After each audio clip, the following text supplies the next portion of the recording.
Start to dream. Get other people dreaming with you. It's the power of people believing what you're going to do. And then the funny thing happens. Then all of a sudden realize that happened to us for Russia. Oh, we better get started. We can't just talk about it. We really have to go now because we told everybody we're going to go. So we better get going. You better start picking up the rocks faster. Get a bulldozer. And the other thing, even crossing the border to Mexico, it's really funny. We sort of circle around San Diego like a dog, finding its spot to lay down. We always seem to do that for a day or so before we actually hit the border, even though there's nothing to fear. But we sort of have this little thing that we're doing before we push off into the unknown. Yeah, and you're in a foreign country, and whoa. And every border's like that. You just never know what to expect, even though you've done 30 or 40 of them. When you cross the border into another country, there's this like, whew. New world. And a sense of relief as well. I don't know about you. Whenever I get through a border crossing into a new country, there's a sense of like, new world, but also thank goodness that's done with. Well, what's coming now? What's coming up? Yeah. Where I'm going to sleep. What was there? Uzbekistan. It said there was a sign coming up next to the border, and it said, "Welcome to Uzbekistan. Good luck." And we need luck. I really like what you say, because I've always people said to me, like, how have you done what I've done? And I've not done anything on a scale like you folks have done. So, but I always say it's about almost putting a gun to your own head by saying, I'm going to go and do and tell everybody. And then you've either got to make yourself look like a complete idiot and not stick to it, or you've actually got to go and take action. I've told people for 10 years now, I'm going to buy a yacht and sail around the world with my family. I have no idea how I'm ever going to afford one of those yachts to sail around the world. I mean, they're $500,000 upwards. They're not cheap things. No idea how I'm going to do it, but I keep telling people because one day I'll find a way and I'll go and do it.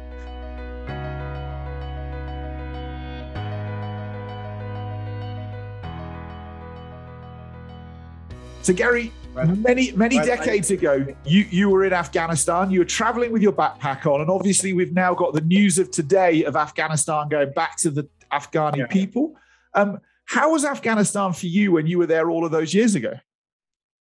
It was an incredibly friendly place. It was not particularly. I think I saw.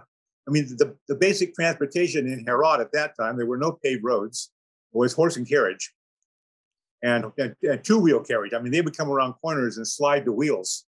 And I remember the only real sense of it being a very Muslim country were that you would see a woman in a full chador dress in a carriage going to town or something.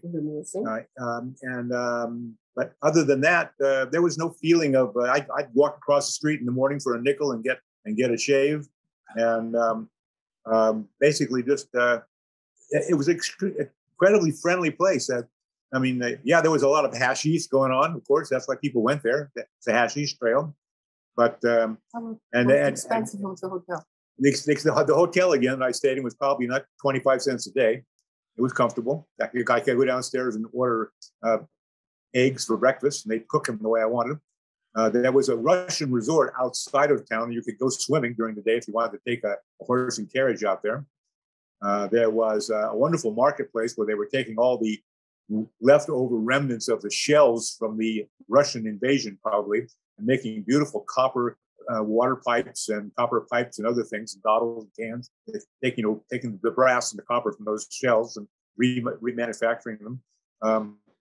And I had basically really a very pleasant stay. I remember I did carry with me a Playboy magazine. And one time I opened it up and showed one of the guys at the hotel, and he looked at it and he went.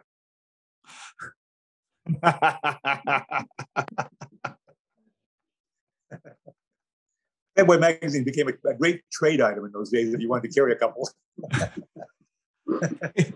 Not in Afghanistan necessarily, but that was my beginning of falling in love with travel, was basically Afghanistan, and I just it hooked me. And on my way back is when I saw my first Land Rover, and that started the whole turtle expedition as we know it today. Well, I was just going to get into that for both of you, in as much as there's people that today who in wherever we are now, 2021, who travel the world, and they're probably known as an Instagram influencer, and they get paid by different brands, and so on and so forth. And maybe you've even bumped into some of those people as you've driven around. But I think in terms of that traveling, exploring lifestyle, I think, Gary and Monika, you're some of the pioneers in that, really. There weren't people, you didn't have Instagram to go and get sponsored off or anything else like that, when you started. And so I guess, Gary, you're saying Afghanistan was what sunk the hook for you to travel, and you saw the Land Rover. But Monika, what was the hook for you that or was it just Gary? I don't know. No, no, it was not Gary. No, I think I was born a gypsy. My Swiss parents worked in Morocco, and that's where I was born.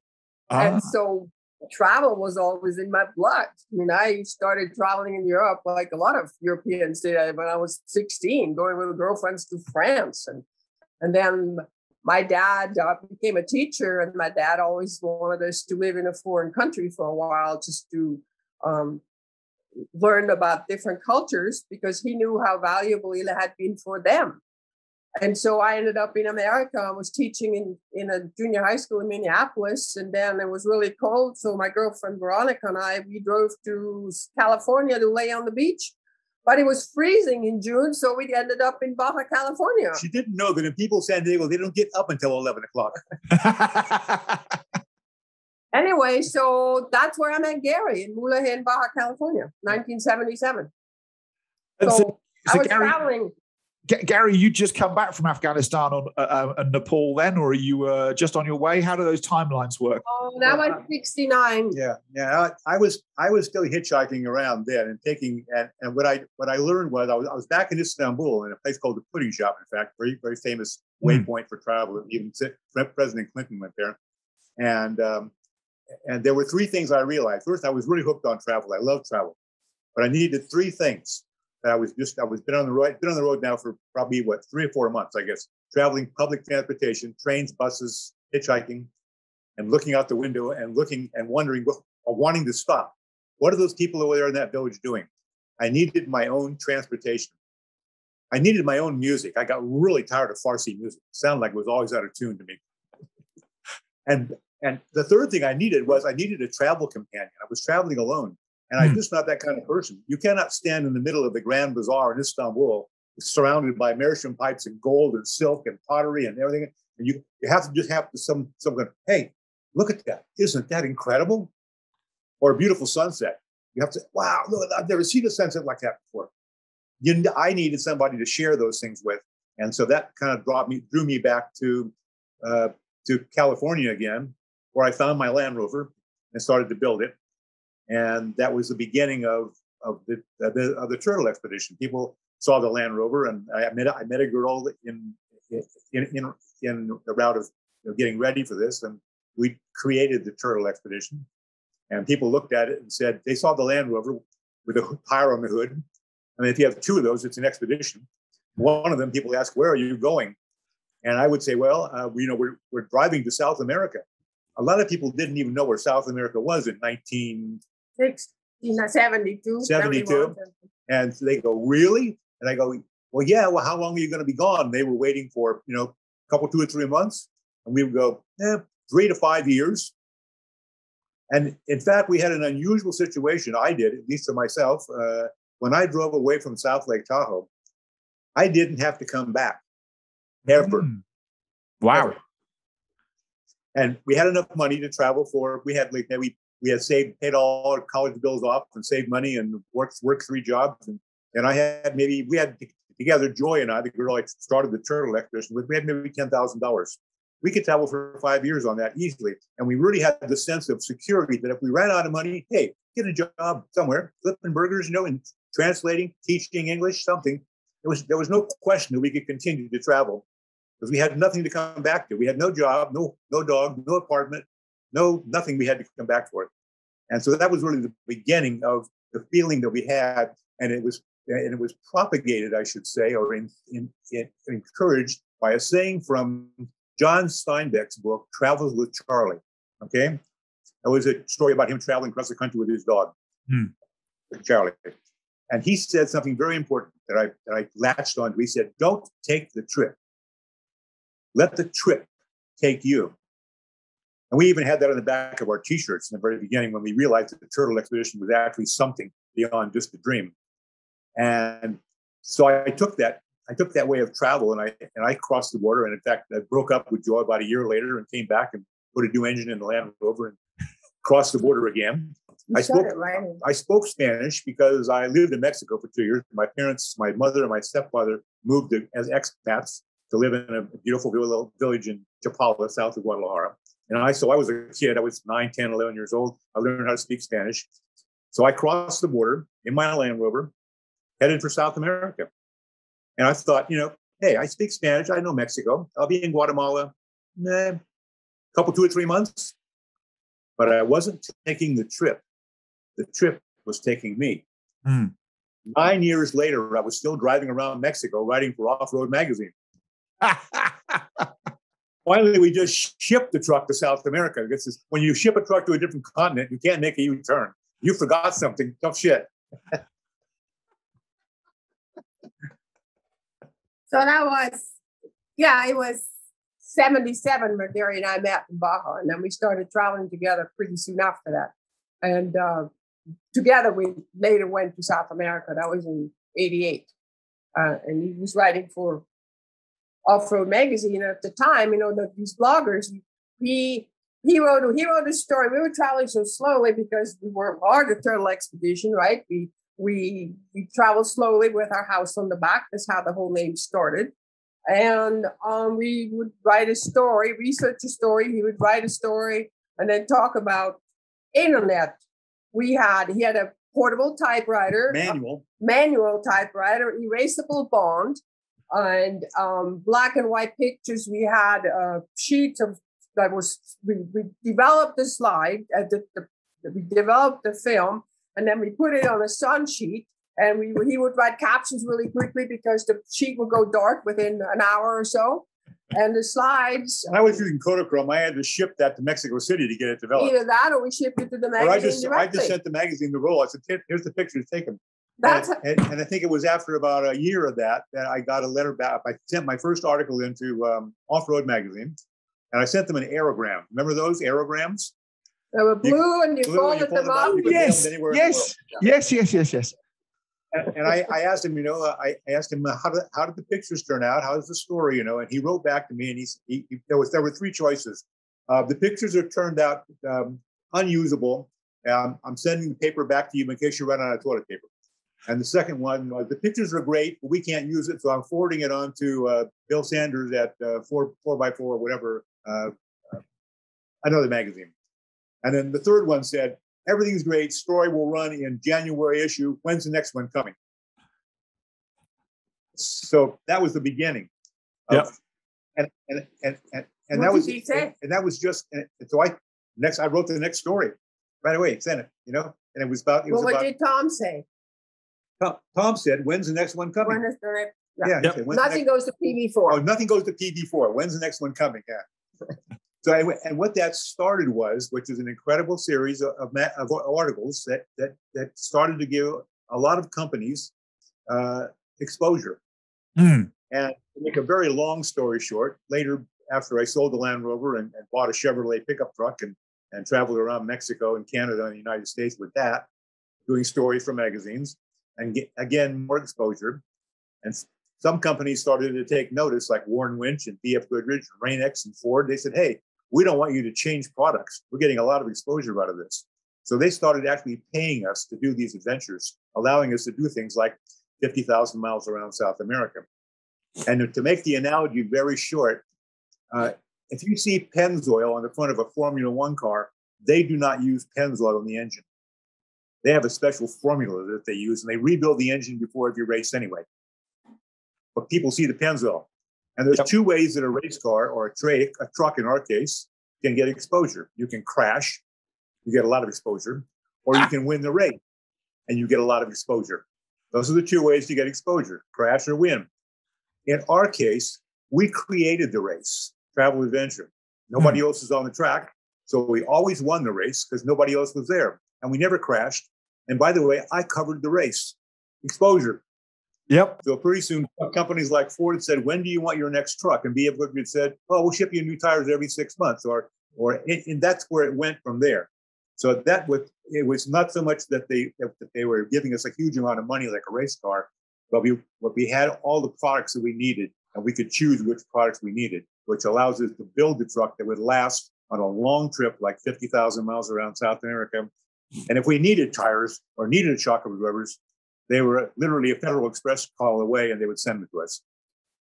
And the good thing was magazines don't pay a lot of money. I mean, barely anything. Yeah. So, but because we had product sponsors and later financial sponsors, this allowed us to do the stories that the magazine wanted. And while we may have taken away some of their advertising dollars, they got very good stories. So that made the magazine more popular. And Four Wheeler Magazine for years was the most popular magazine when our series was running from South America and then later. So that was the most popular four-wheel drive magazine in the world. And then later it got sold and then things changed. So, but it was kind of a three-way relationship between the magazine allowing us to get sponsorship and the sponsors paying us and us creating the stories. So there was no blogging then. No. We actually, in 1996, we had a website and we got the Yahoo Award. And nobody had heard about websites. We had a gal living in our house. There were 3 people that had email. My brother-in-law in Switzerland, the gal that lived here, and who else? Your cousin Don? Yeah. Okay, 3 people. No company, no B.F. Goodrich, Warren, none of these big corporations had a website, had email. The girl that lived here, we were sending back reports via email. And that was when we went across Russia. Yeah. We were sending back reports that we were doing and that it was okay. She had to print them out and fax them to the director of advertising at B.F. Goodrich and at Ford and at Warren. That's how things change. So it's a long story of creating exposure, and basically the effort that we made was to always give back to the companies who supplied us with anything, whether it was lug nuts or tires or a whole truck. Always give back more than we got, and that worked. Including, we would always send them the magazines where they were mentioned, because we knew all these people that we were working with had bosses, and they had to tell them where their advertising dollar went. So, but it also gave us, we created this credibility that whatever, when we do get a product, they will get something back and they will hear about it. And we didn't have to mention the product by name. We could say the tires caught the edge of the bank we were crossing the river in Siberia, and the tires caught the edge, and we crawled up the bank to the other side. And we didn't have to say the B.F. Goodrich tires or the mud terrain tires. People would look at the picture, and they wanted to see what kind of tires crawled up the bank, and they would see the B.F. Goodrich on the side of the tire. And you could say Zig-Zag. Sometimes I use a name product, but I try to stay away from that because they were called brown baggers. You name every product 3 times in a paragraph. No. Advertorial. But we never realized how powerful this was. We were on a beach in Mexico in, when was that? The Land Rover. 78 or 79. And we had we needed new tires. And so Gary wanted, I don't know what he wanted, Dunlap or something. I wanted Michelin. Michelin, okay. So he called the editor and said, I really need new tires. I was back in California at the time. Can you help me get some tires? And we were thinking, okay, maybe get a good deal on them. And so he called that one guy and he said, he's on vacation. Well, let me call Sears. And so he called his buddy at Sears, and the guy said, oh, yeah, sure, no problem. Just send him over. Send him over. So we got these Sears tires. We didn't really want them, but we got the Sears tires. We needed new tires. They were not bad tires. They just weren't Michelin. Anyway, so we were. So I wrote about them. he wrote about him. It was in an article, and we were there parked on the beach at the high tide mark. And we went kayaking, and we come back, and here's this truck parked, or camper or something was parked on the road. And this guy comes running down with a stack of bananas. And we said, what is this guy doing? And he said, oh, I just had to bring you these bananas. I have read the article about the Sears tires, and I absolutely love them. And I want you to know about it. That's how we realized the power of us as an independent source talking about products or using products, because people knew we couldn't go home and fix it. And at the same time, I realized, because we were camped next to a guy named Carl Franz, who wrote that People's Guide to Mexico, probably one of the most popular and still one of the best books on Mexico. And he was camped just down the beach from us. And before I started this trip, I had gone through a tremendous amount of personal research to find out what the best fishing gear was, because I knew I was going to be catching fish every day. That was part of our budget. Yep. And well, I had outfitted myself with a couple of really nice Daiwa rods and Daiwa reels. And Carl and I went fishing one day, and I noticed that he had Daiwa reels. So this is Carl Franz. He had Daiwa reels. So I just patted myself on the back, and hey, I did good this way. No, and I said, Carl, how come you're using Daiwa reels? He said, oh, I don't know. I found it in my dad's garage. One of the most common questions I personally get asked, mostly by sort of 15 to 30-year-olds in the outdoors, is how do I get sponsored, or how do I get a brand to support me, or whatever else? And what you've just described in your journey of going out there and having your adventures, sharing your adventures, and then basically asking brands for some help and support, but then giving back more than what you got, that recipe is what I give to people, because it's still very true today. Yes. But people don't like the answer. That's the truth. Well, you can get a product once, but if you don't give back, you will not get it a second time. And it creates a bad environment for other people who legitimately would deserve a product.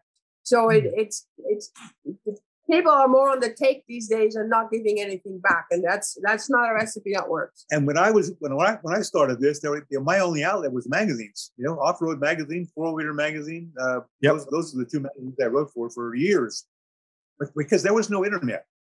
Now people can get on the internet. They can create blogs. Like we have blogs right now. We have a very popular website, turtleexpedition.com. That people can look up and see, a 9-part series on how we built our latest truck, the Turtle 5. And all the products are mentioned in that article by name, by the everything from the tires and the wheels and the lights and the seats and the gauges, and everything is mentioned. And that kind of exposure is very easy to do now yourself if you have a blog that are people that are following on a website. Back when I first started doing this, it was strictly write a story and hope a magazine editor liked it and print it. When it came out in print, I got exposure. That was that. Now it's so much easier. And when we started building we were in driving around the world, including in Siberia in the wintertime. We were with an F-350 and 4-wheel pop-up camper. And you could not pop the top up in the winter. It was minus 80 degrees Fahrenheit. And so it was, for the first 3 months, it was basically like sleeping in a tent. We could boil water, and if there was water that poured on the ground, on the floor, it froze instantly.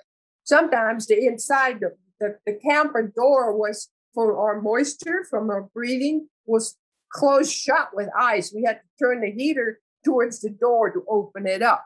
And it was warm inside because we had a heater. Inside. We were sitting around in a T-shirt. But if you poured boiling water on the floor, it would freeze. Yeah. So we had down booties too. Where are you going from there? Well, the fact that we couldn't travel in minus 60 was a warm day. And even then, the sides of the 4-wheel pop-up camper would crack. That's what it was. Okay, so when we came to Europe, we stayed with my mom, and then we went to a couple of German Africa Fest and the Safari Club meetings, and we actually had met 3 foreigners on our Siberian trip. We were 11 months in Russia. We met 3 foreigners. One was an Australian father and son. They were driving a 1913 Vauxhall from London to Vladivostok. And the father had driven from South Africa to England with his wife. And then they were going that way. And the day later, we met a German on a motorcycle, and he was driving to Vladivostok. And it was this German, Karl Luchem, that told us about the Africa Fest, and we exchanged information. And through him, we got to these places. And that's when we started studying the European, most of the German and the Swiss and the Austrian overland vehicles. They've been building these for years. That didn't exist in America. So Langerenbach, Alustar, whatever they were. Unicat. So we were studying these because we decided we wanted to be a little more comfortable than a three-man tent, or the camper for 3 seasons, basically. And so that's how the idea for the Turtle 5 came about. And we took a lot of European ideas, but Gary wanted an American pickup truck because we knew that works. And so... And we also knew we could get sponsorship at that time. Yeah, new truck.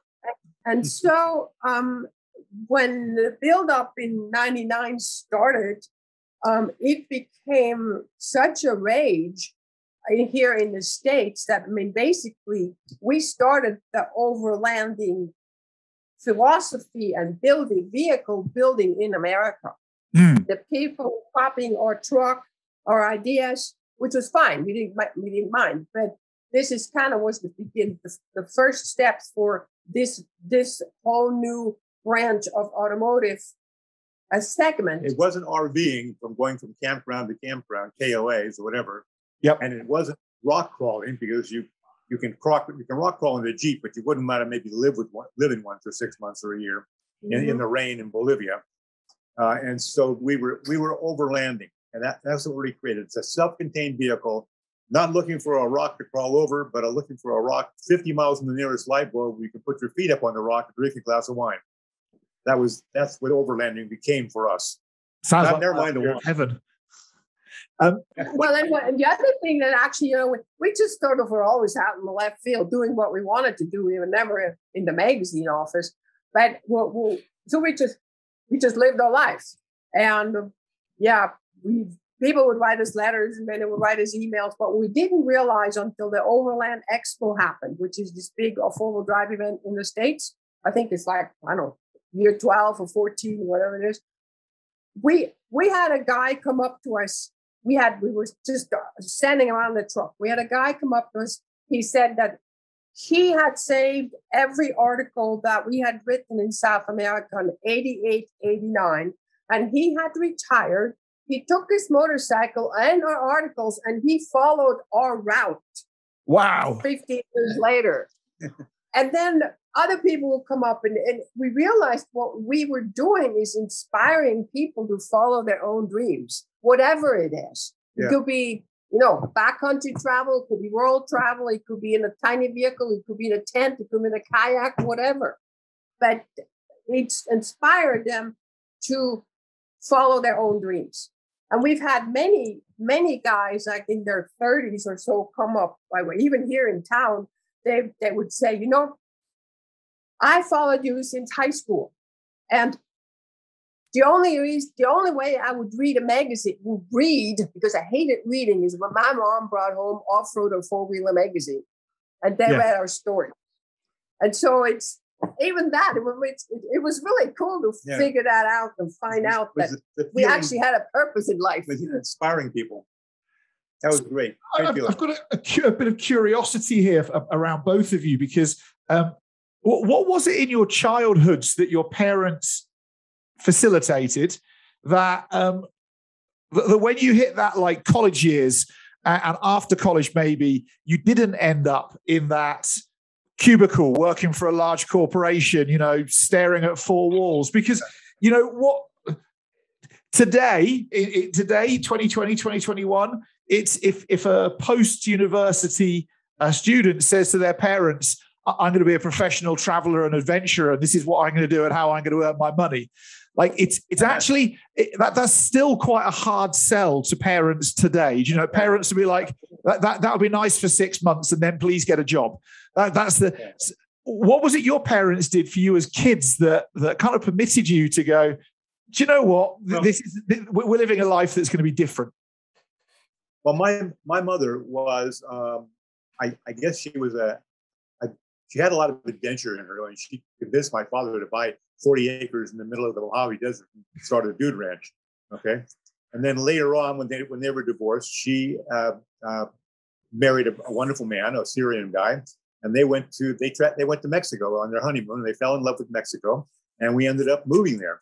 And to make a long story short, San Diego State University was my 13th school. So I was already traveling. You know, we went from Oceanside to Palm Springs to someplace else in Santa Clara, and so it was. I had no fear of travel. I spoke Spanish already. So that was no fear. So for me, driving across Mexico by myself was just, yeah, okay. I know where I'm going. But you were also 13 for something to do. Well, I had read a book about mature myth. You know, you're supposed to get married, buy a car, charge everything, have a Jeep and a golden lab, and live happily ever after with your wife, or maybe get divorced. That was one thing that I rejected for some reason. The other thing is I saw a lot of people living someplace they didn't want to live so they could work at a job they didn't like, and then spending their 2-week vacation visiting relatives someplace else where they didn't really want to go. That was not the way to go. My theory was find out where you want to live and then find a work. That was my theory of job. And then to make things a little more complicated, if you want the more complicated part, I knew from the time I was probably 13 years old, 14 years old, I was going to be a veterinarian. A veterinarian, absolute. I was going to go to Davis and become a veterinarian. And the reason I was going to become a veterinarian because I loved dogs. I thought I did. What I did was I loved a dog. And I had a border collie. So I was at San Diego State University in pre-med, getting ready to go into my veterinary vet medicine. And I worked at a kennel. And there were Labradors and Weimaraners and Doberman Pinschers and obnoxious dogs that people couldn't take care of. And I said, wait a minute, I am not going to go to school for 8 years to take care of animals like this. They are not my dog. Holy crap. So I switched to journalism because in high school, I had been school photographer. I had been editor of the yearbook, editor of the newspaper. So I never really I never thought of it as a vocation. I just did it because it got me out of playing sports and I didn't want to get hurt. Okay. So instead of playing basketball and football, I was taking pictures of those things. So that's what got me into journalism, in fact. And then at that point, I realized that I was in love with travel by then, and I didn't need that piece of paper to do what I wanted to do, which was travel and take pictures and write. I didn't even think about writing at the time, actually, but to travel. That's why I didn't need this certificate from college saying, you're good, you're qualified, you can go do this. So I just started traveling. And Monika, you mentioned you were brought up in Morocco, and was your childhood very similar to Gary's? I mean, brought up in Morocco, but traveling a lot, or what was it your parents did? Because to be honest, the Swiss population is known to be quite a fixed population in their mindset of things. Well, unless you have the travelers. So, okay, my parents, I mean, where should I start? My mom was born in 1919 and my dad was born in 1923. And they met when my dad was 18. So he went to school, he went to the university, he studied to be an engineer. And then the war broke out, so he had to be in the war. Then he finished his studies, and by that time, they were ready to bolt out of Switzerland. And my grandmother had been in England, and they ticked my mom off really badly that she couldn't go anywhere. And so my dad got a job through a Swiss company in Indonesia in 1948, but then the independent war started in Indonesia, so that was canceled. So he found another job in Morocco. And so he became the head engineer of a company in Morocco run by two brothers from Monte Carlo. And we lived there until I was born in 52. So I'm a baby boomer. So in 1956, independent war started in Morocco, and I was about to go to school. So my parents decided to move back. But I think it was just the broad mind that my parents had about the world and about other cultures that we were raised with. And so they were very open-minded. And being the oldest, I did to school, I became a teacher, I taught a year, and then it was time for me to go. So I had my master's by then, and I wanted to go I didn't want to go to England because of the climate. I had bronchitis there, and I didn't want to go back. And then this job offer happened in Minneapolis, and so I left. And my parents were very much encouraging. But when I wrote back and said, "Okay, I met this man," I didn't go back to Switzerland after I met Gary, and I'm going to travel with him for 3 months or maybe a year. And my dad they were very upset because it was like whatever they did, never thinking of moving back to Switzerland was not okay for me to do. But eventually they met Gary and everything was fine. And I actually went back to Switzerland one more year to make sure that I wanted to move to the United States or travel with Gary. And so I did that. And I was 30 when I came back. And then we had to get married because of my papers. And we traveled ever since. Actually, we traveled before. We traveled 3 years before that. Yeah. And so I've always been adventurous, and I've loved different cultures. I mean, I probably should have studied anthropology instead of becoming a teacher because that's what I really thrive on that.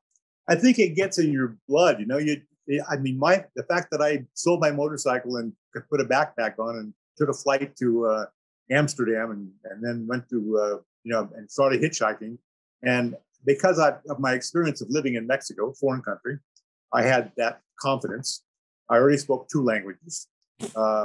And at that point, at that time, in those era, that was the Vietnam War in 1969, 70. A lot of foreigners were hitchhiking around Europe. They go to Amsterdam, they go to Dam Square. Everybody would meet up, find out where to go, where the cheap places were to eat, where the cheap places were to stay. Europe on $5 a day. Yep. And so I just put my backpack on and started. I made it as far as Herat, Afghanistan, and before I ran out of money. But all that traveling just gave me the confidence that the whole world is everybody's the same. They're all friendly. I never had a problem. In fact, I cannot think of maybe 4 or 5 problems in 48 years now of traveling that I could consider actually, more than just a drunk on the side of the road. Nothing. It was a very interesting when we were thinking about driving across Russia. When we came back from South America, everyone said, "Where are you going to go next?" And we said, "Oh, maybe we'll go back to South America, or maybe we'll go to Africa, or I did in a Camel Trophy, which was a big international rally sponsored by Camel, and I was a journalist. And I realized what the Russian people were. They were all really wonderful, friendly people. And so I said, well, maybe we'll drive across Russia. People went, whoa, wow. Well, you didn't know you couldn't drive across Siberia. They told it was impossible. There were no roads. There was no food. There were bandits. There were holdups. There were on. So Monika and I did a little reconnaissance trip, taking pictures for a Christian church and the orphanages they were sponsoring in Russia. And after that trip, we had done our photography, and we came back and we met with one of the members of the Camel Trophy team, the Russian team. And we went to his brother-in-law's home, to his dacha, which everybody has a dacha. Yep. We had a nice barbecue. And then we went back to his, and we'd been to the embassy in San Francisco, and they said, consulate. And they said, you can't drive across Russia. There's no roads. There's wild animals. There's terrorists. You have to have a gun. You have to have a guide. He's never been there, okay? Russia's 13 time zones. He's never been there. So we're sitting in this guy's apartment, having our third mandatory shot of vodka. And suddenly this man looked at me and at Monika, and he said, feel your pulse. So I did. And then he looked at me and he said, feel your pulse. So I did. He said, our hearts beat the same. All the stories about the bandits and the bad people and the no road, that was all given. The people is what we had concerned about. And at that moment, we knew we could drive across Russia alone. And that has been the story from ever since then. All the people we've met on the road, regardless of political or religion or anything else. If you treat them with respect, they give you the same respect back, and they're all the people. You do not have to speak English. By the way, you know what the most spoken language in the world is? Spanish? No? Broken English. Broken. Everyone speaks a little bit of English. And if you can't smile your way out of it with broken English, you're good. I want to get back quickly to you asking about the job, coming out of college and having a job. In the mid-70s in Switzerland, there were a lot of jobs available. So my generation, everybody took off 3 months, 6 months, a year. And when they came back, they had a job. It was no big deal. That's just what you did. I mean, I have had many friends who traveled, because the Swiss generally don't marry very young. They usually are in their late 20s or even up to late 30s. And so the people are single and they make money and they travel. And to this day, they do that. I don't know how much or how long they travel now, but at that time in the 70s, it was very, very common. I met Swiss people all over South America, and sometimes we had common friends, or they knew my brothers, whatever. It was amazing how many had. Actually, one time we were in San Cristobal de las Casas in southern Mexico. And I had an ex-neighbor friend who we went to school together. She had written to me, we had to ride via California to his cousin. And so she wrote to me, she said, she's going to Mexico, maybe we could meet somewhere. And I wrote back, and it was like 2 months, And so I wrote back and said, where are we going to be? Well, I never got her letter back. So here we are in San Cristobal, coming out of a cave, a very famous cave. And who stands there? This girl. And she had a gift from my mother for me. Can you imagine? I think I mentioned a little bit about my attitude about how we had $10,000 we could travel for 5 years and we ran out of money, we get a job. That's been my attitude, because I wasn't going to be a veterinarian suddenly. And then I was going to be a photographer or a journalist. And I realized I didn't have to have a paper from school to do that. So I started traveling. And I've always had a kind of a feeling, because I sold vacuum cleaners, I sold insurance when I was in college, I worked for Standard Oil.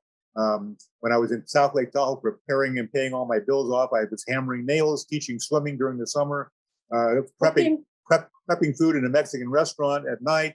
And what I realized is, I don't understand what this unemployment. Okay, everybody's unemployed. It's a terrible thing. Oh my God, I could go out and get a job tomorrow. It might not be doing what I want to do. I could wash dishes, flip burgers, I could find a job tomorrow. Even at my age, I could find a job tomorrow. I don't understand what unemployment's about. Well, right now during the pandemic, it's all different. Yeah, a little pandemic now, okay, a little bit different. But I could probably go to McDonald's and still get a job flipping burgers. I did that when I was in high school. When I set my first business up 17 or 18 years ago now, and I'd worked for the UK government for quite a while after I'd finished traveling. And I remember that first winter, and the business was struggling, and I spoke to a good friend of mine, and he's never had a job. He left school at age 19 and just traveled and kayaks and canoed, and he's always made it work, but it often looks like magic more than it does by structure. And we were talking on Skype, and I set my business up. I had staff to pay at the end of the month, and it was like the 20th, and I had no idea how those wages were going to get paid in 10 days' time, or how anything was going to get paid. And James said to me, if Rob, with a work ethic like yours, you will just make it work. And something snapped in my mind, and I was walking along a street and I saw a building site, and I had 5 days empty in my schedule, and with no sort of paid work through the business. So I just walked up to the foreman and said, "Can I work for you for 5 days?" And he said, "Sure." And so I dug holes and carried bricks and mixed cement for 5 days. And it was those 5 days that probably paid 50% of the bills that I had to pay, in 10 days' time. And I served beer 12 hours a day in a pub for 3 or 4 days as well, and just took all of those scraps of cash and sold a few bits. And I suddenly learned that actually the idea of having a profession, it almost limits you in some respects, because you're held to having to be a journalist, as opposed to held to say, actually, I just need to finance my life and have the life I want. And if that means I need to flip burgers for 6 months or 6 weeks or 6 days, then that's what I need to do right now. And I think that's the mindset shift from, if you want to have a unique lifestyle, is to say, I've just got to find a way of making it work, as opposed to being an accountant or being a teacher or any of those other things. Sure. Well, those kind of jobs, like digging ditches or hammering nails or flipping burgers, they have their function at the moment to make money. So you can pay for a car or whatever. But they also, I think, for me, and I know another person that's having that experience right now, which is the young girl we're sponsoring in Tajikistan. She's waiting tables in the bazaar in Koro, 12 hours a day for $3 a day. That's her wage, and it's not bad, $3 a day for 12-hour work. Okay, and what that's doing, among other things, is that it's showing her what people do who don't get an education. That's a lesson. I don't want to dig dishes. I tried that for 1 day. I'm out of here. In that same line, I believe that everything I've learned through my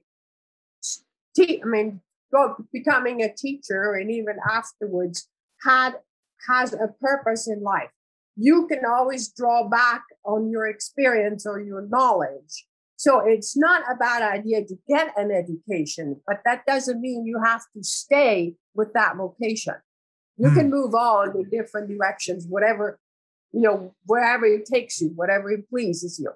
So just not going to college, it's fine for some people, but it would never been fine for me, because I love learning way too much. Yeah. So let's move on, because that's absolutely fascinating. But I have a burning question. So I'm in my spare time, I love taking my 4x4 off and disappearing for 2 days to 2 months into the Southern African bush, and with my little kids and my wife, and we just go. When you kitted out Turtle 5 or any of your previous vehicles, do you kit them out and gear them up specifically towards the adventure you're about to have? Or do you have a standard recipe, or what's your approach to developing that vehicle to being right for you? Well, it's definitely destination purpose. For example, when we drove across Siberia, we had a support trailer. We already had done a little research. We knew, for example, that there were many places that we were not going to get any good fuel. So we had 100 gallons of jet fuel in the trailer, which is high grade diesel. Jet fuel. Yeah, we filled up in Tacoma, and once we got to Russia, the Russians knew what kind of fuel they needed at minus 60 degrees. So that was no problem. But if you put in a regular fuel, which we happened to do one time in where did we ship to?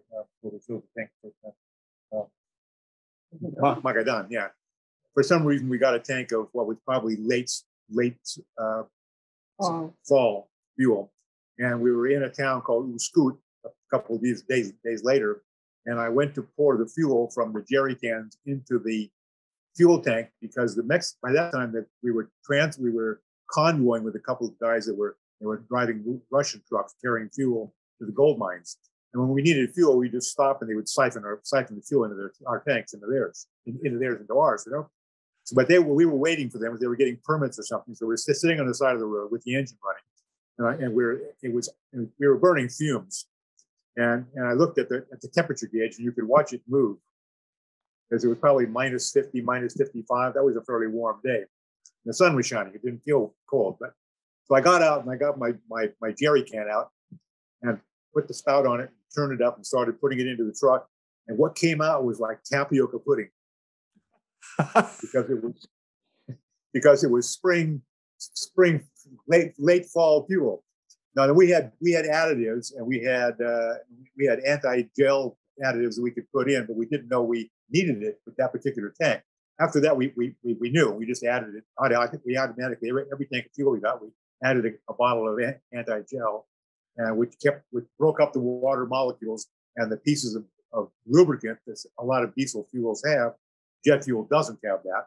And so that was okay. And the Russian fuel was okay. You just had to ask what temperature, because they maybe had 3 different temperatures of fuel they were selling. Yeah. But the Russian trip was the only one that we really prepared for winter.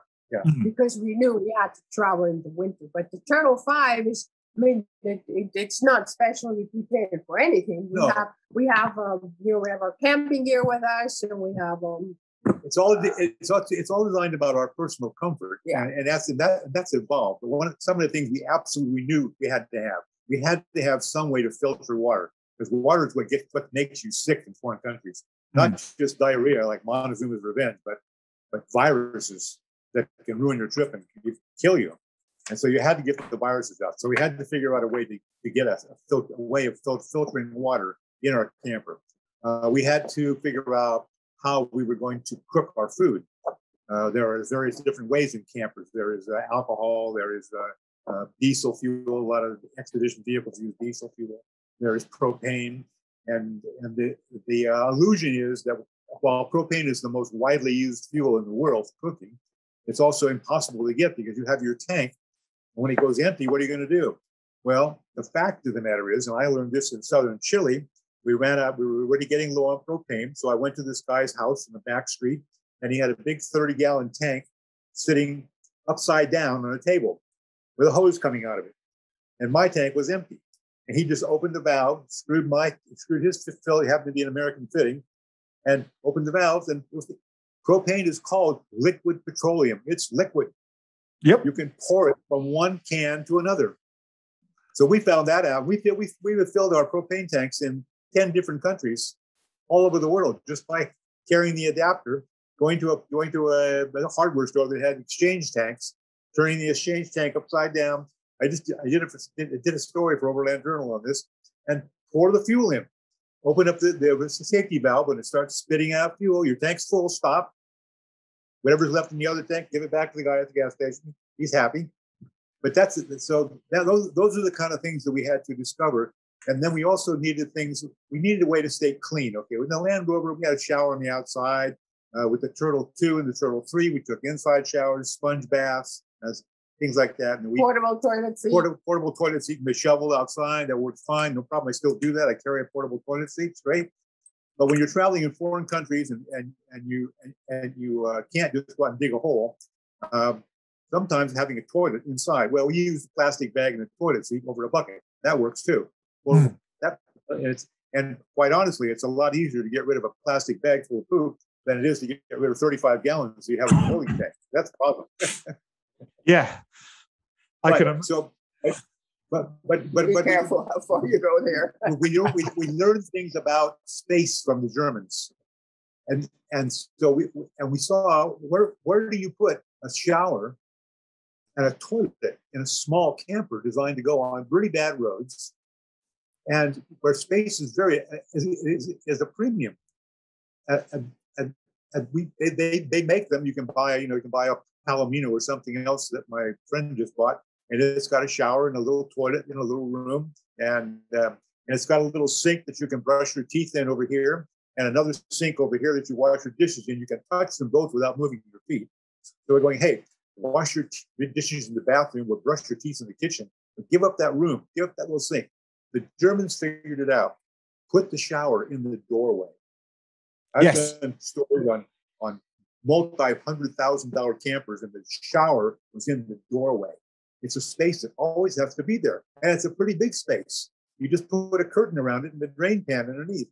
And where do you put the toilet? Well, cassette toilets is what most European campers use. They have an outside cassette that you pull out and dump. But a porta potty is basically a cassette toilet, only it's porta, so you can pick it up and put it wherever you want to put it. Or you can slide it out on tracks, on ours, into the doorway. The doorway is now the bathroom. Okay? Great. People say, oh, but what about privacy? And we go, well, if you're traveling with someone in a third world country for a year in a small camper, and you can't go to the bathroom in front of them, you probably have more problems here than we can talk about. That is so true.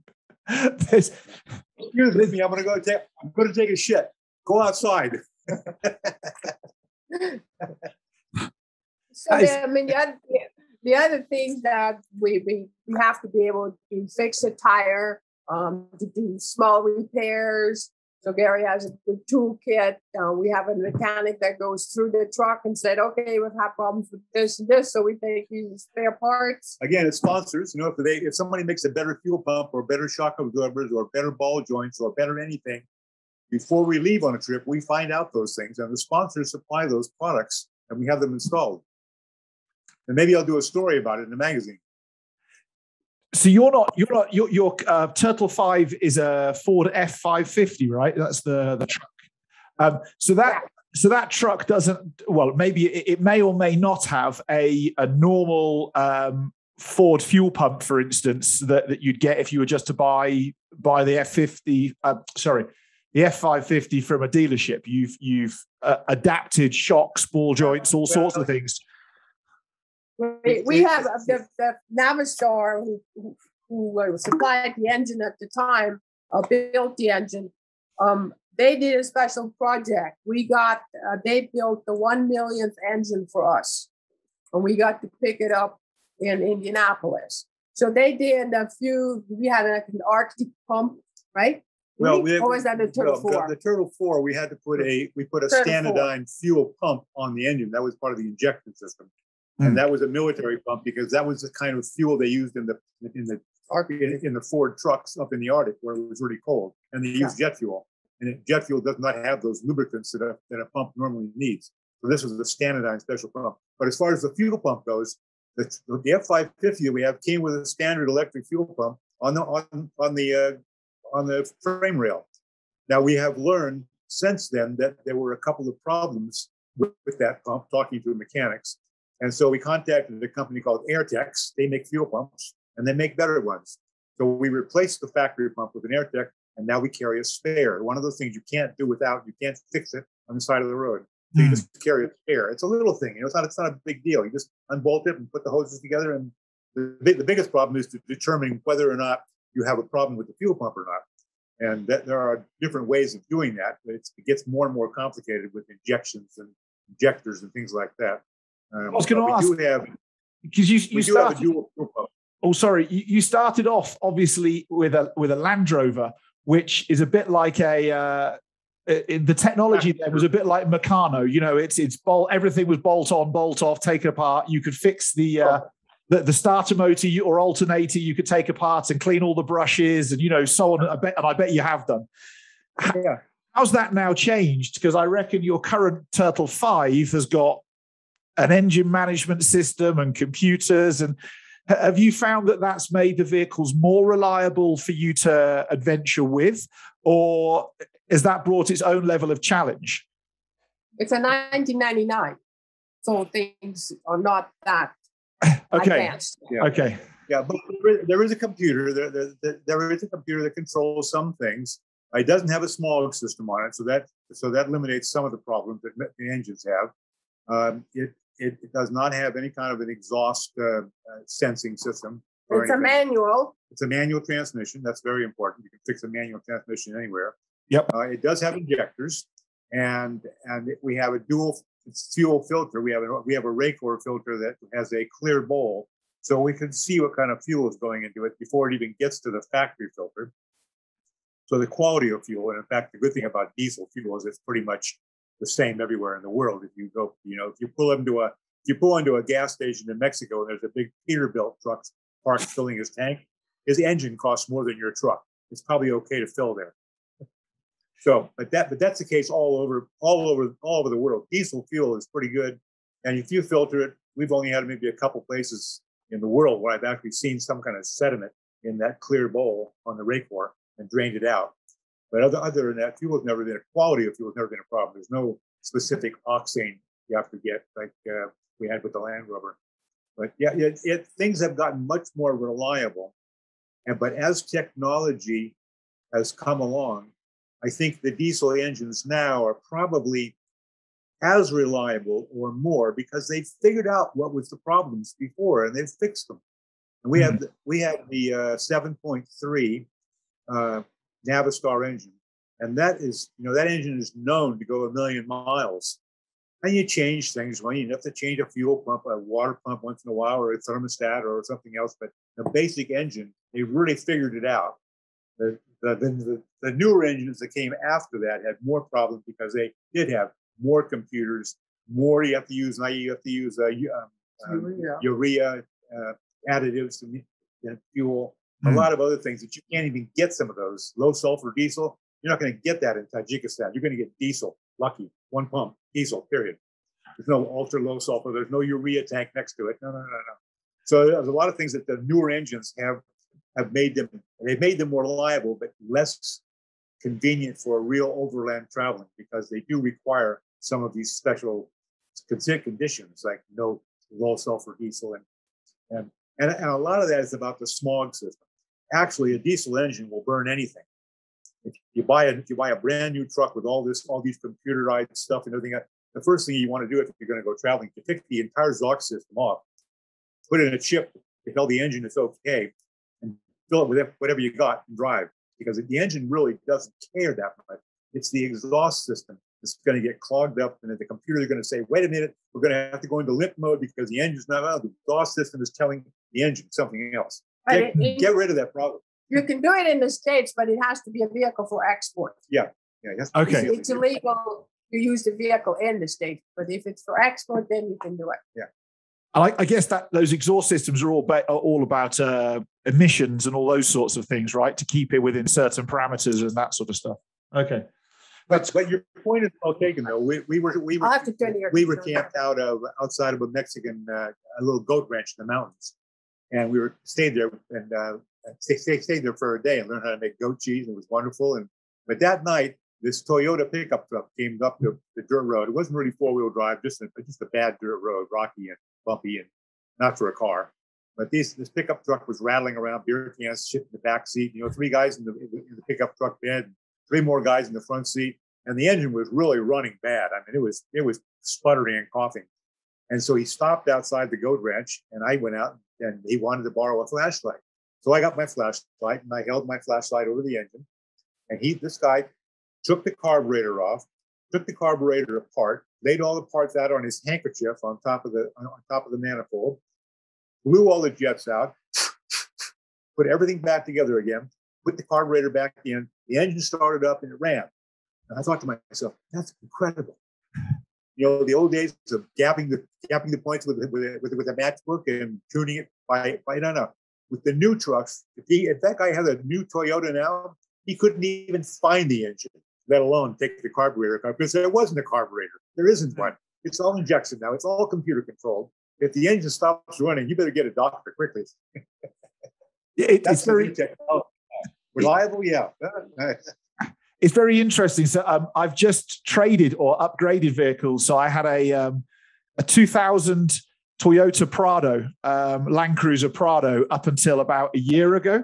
And when it reached 600,000 kilometers, things started to break quite consistently in it. So I decided there was a sad day to say goodbye to it. And I've just upgraded to a Ford Ranger, with the latest one here in South Africa anyway. And it's very noticeable just how less often it breaks, but when it does break, how much less I personally can do in terms of doing something, because just getting to some parts you feel like you've got to be Harry Houdini just to go and find some things. Do you know what I mean? They're tucked away and hidden away and covered in flaps, and then the warning labels say don't take this or don't touch that, and it's kind of got easier and harder. You might be able to change the fuel filter if you can find it, and maybe the air filter probably.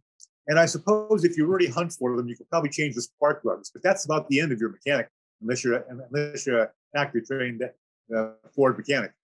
That's it. It gets even. I had a look at the alternator the other day and the clutch, because I've always had problems for some reason with alternators and clutches. And I found where the clutch was. And I looked at it and I thought, just with horror, I thought, if the clutch goes now, I'm just going to have to find a way of getting towed somewhere as opposed to touching it and fiddling with it myself. Yeah. Wow. Sorry. Pretty much off the transmission, no matter That's what. it. Yeah. That hasn't changed, but yeah. So you folks have been drawn back to the more eastern longitudes on two occasions. Your first original trip to Russia and Siberia, and then the Silk Route. What was it that drew you back for a second time to go east, as opposed to drop the? There could have been a temptation, I suppose, for Africa, and we'll come on to that in a bit. But equally, a return visit to South America as well. What was it that drew you back to the east? Well, because we were writing for magazines, people were following us. It didn't matter where we went. We could go canoeing in the boundary waters in Canada, and people would follow us. Or we could drive to Mexico, and they would follow us. And I wrote the stories. They just wanted to know where we were going to go next. And so it was partly our own personal desire to do something that was really interesting. And when people were asking us, when we came back from Siberia, which was a pretty intensive trip, that was 3 years around the world, across Siberia in the wintertime, 700 miles on the ice in the Lena River. That was the road. And so that was a pretty intense trip for us, preparing it and then surviving it. And so people were asking us, where are you going to go next? And we said, well, maybe we'll go back to South America. That's safe and calm and easy and friendly. And I speak Spanish. And wow, there's lots of places I haven't seen. We still want to go there. Or maybe we'll go to Africa. Or maybe we'll go to Australia. That's a pretty calm, safe place. When I'm old, I'll go there because it's safe. You're not going to get robbed probably in Australia or bandits or anything. So. And then we said, well, maybe, because I've been on the Camel Trophy, I said, maybe we'll drive across Siberia. There's no roads. That's the first time. And then no, that was the first time. Then we said, well, maybe we'll do. How about the Silk Road? Not everybody, but a lot of people know what the Silk Road is. It's a famous trading route, obviously. Marco Polo made it famous. And so then people would say, ooh, that sounds interesting. They'd never even imagined anybody driving the Silk Road. It's been done with camels and by other people. But so that sort of drew us in. That was an adventure that no one had ever done before. Well, there are a lot of Europeans. They've done part of it before. But I've always read a lot about Central Asia, and I've always been fascinated with Marco Polo and the cultures there. And we wanted to go to Africa, but just the idea of driving around the world the second time sounded cool. So, and we wanted to go to China and Mongolia, which we had only been there for a couple of days. So that's sort of how that came about. Oh, that was the Taklamakan Desert in China. Okay, Taklamakan Desert, the second largest, I think, desert in the world. And Taklamakan in Chinese means if you go in, you won't come out. Now, is that not a challenge or what? So we had to drive across the Taklamakan Desert. And then there's all the other things in China to see. There's the terracotta warriors and all the missions and everything. And there turns out to be there's just as many things to see in all the stans and all of Europe, because we started in Portugal. We were a year just driving across Western Europe and Central Europe before we got to Greece. And then there's Turkey. Oh my God, Turkey! Wow! And then the stans. Yeah. And my dream was Gary really wanted to go to South America because we drove, basically circumnavigated. We drove down the Pacific and then came up the Atlantic. We'd never really seen the inside. So my big dream was to go back to last year, go back to South America, and then ship over to Africa and be in Africa, and then possibly go to Australia and go back to the States that way. All in the same truck.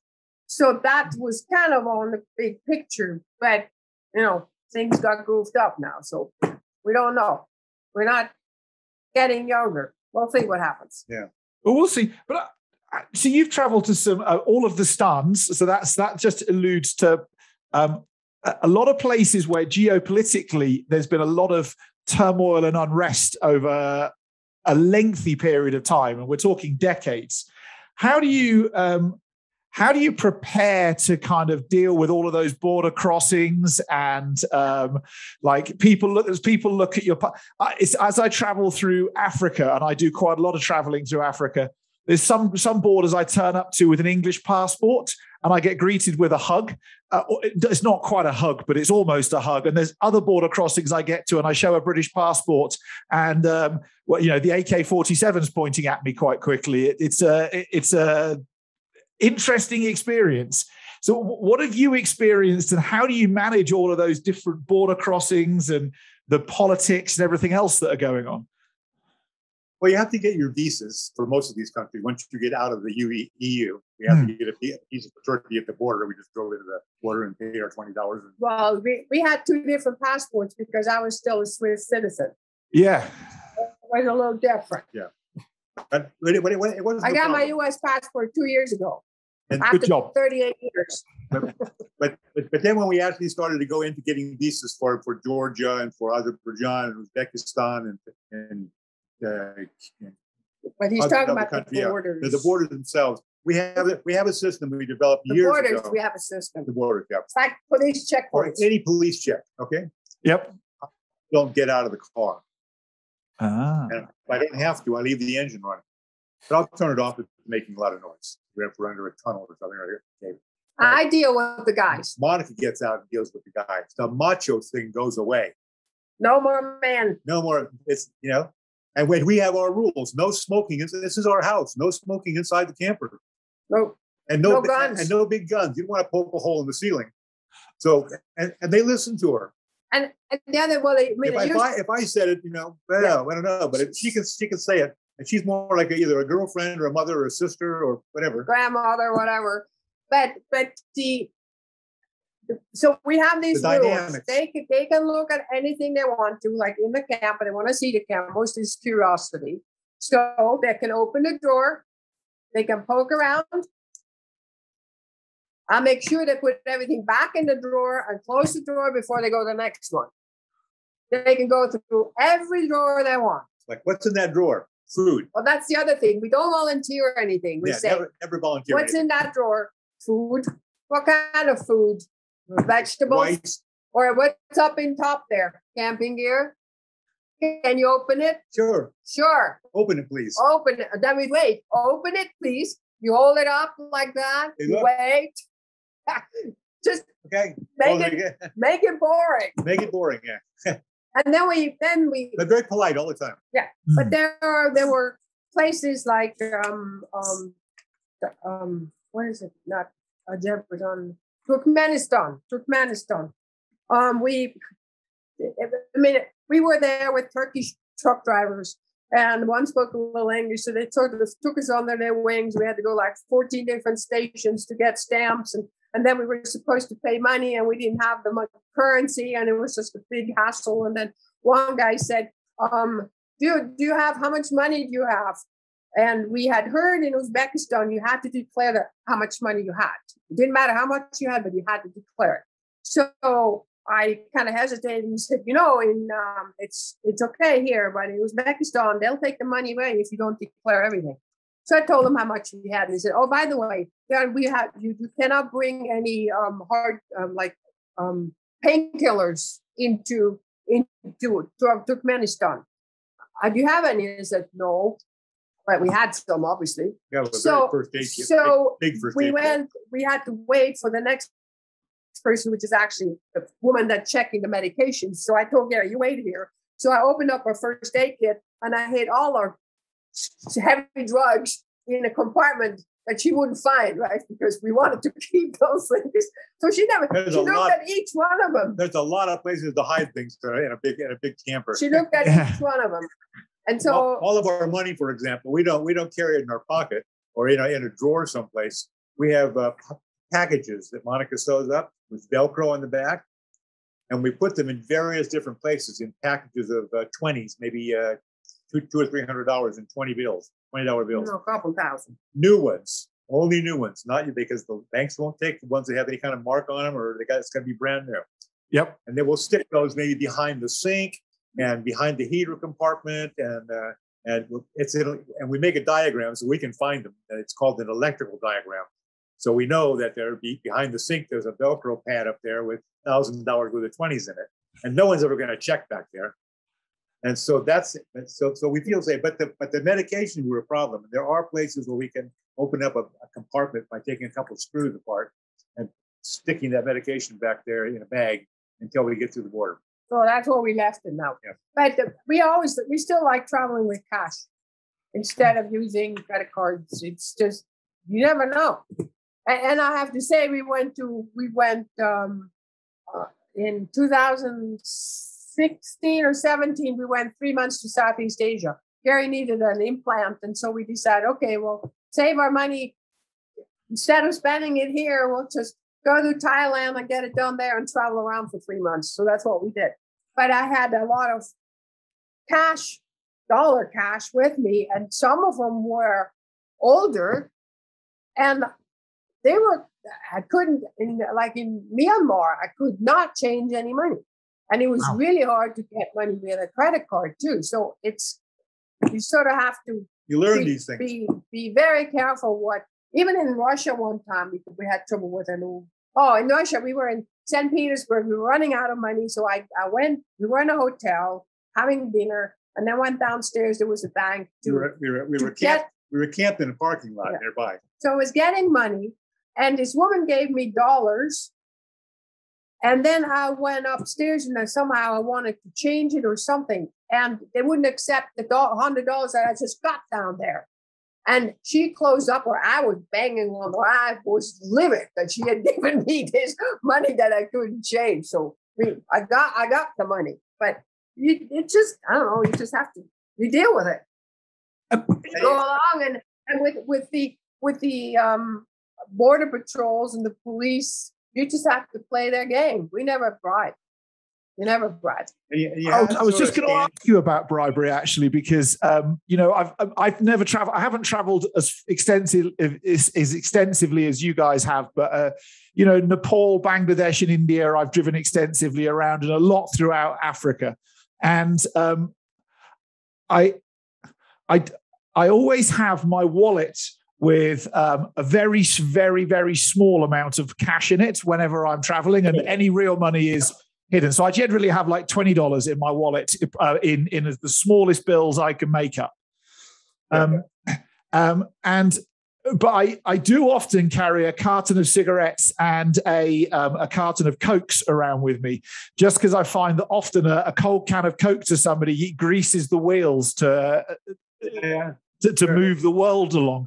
Do you do similar things, or do you just go, I'm not giving anybody anything? Do you have a rule for it, or feel your way? Or I think Africa is a different culture. Because we've been so prepared in the countries that we've gone through. We've had our visas, we have all our papers, we have all the papers they need for the car, we have our passports, things like that. We have never really come across where we had to have a bribe. I remember back before I met Monika, I was traveling down in the Yucatan, Mexico, and I had to go and get my tourist card renewed for Mexico. So you had to be out of the country for a day before you could come back in and get a new tourist card. So I would go to the Belize border outside of Chetumal. I would stick a $20 bill in my passport and hand it to the guy, and I would walk across the street, get a sandwich and a beer, and come back. And lo and behold, when I came back, I had a visa and my new green card. That probably doesn't work anymore. No, it doesn't. Mexico doesn't. But you also have to stand your ground. Monika has a funny story about when we were stopped on the road in Uzbekistan. Yeah, Uzbekistan. Yeah, because all the cars coming towards us had their lights on. And I didn't understand what they were doing. I thought maybe there was police coming up and people flash their lights at you when there's cops ahead. And in fact, we would drive through regularly and do police checks. And if they were looking the other way, talking to each other, smoking a cigarette, we would slow down a little bit. But that was Turkmenistan. The rule was don't look at them. If you don't look at them, they can't yell at you. So we would just drive through. That was Turkmenistan. And you could see them in the mirror, they go, Turkmenistan. Waving their hand. No. Yeah, but the thing with the lights was funny. We were in Kyrgyzstan. Yeah, Kyrgyzstan on the Kazakh border. and it was a freeway. It was the only freeway there was, a better road. And so, yeah, we did notice, and some cars had a light on, others didn't. So normally when we saw that in the countryside, we turned the lights on. As soon as somebody had a light on, we turned the lights on. Problem we had. So anyway, here police stops us, and they spoke Russian, and I speak a little Russian. And so they said they wanted to see our passports. So the passports were in the camper. So I went back to get the passport. I'm sitting behind the wheel. I did not get out of the car.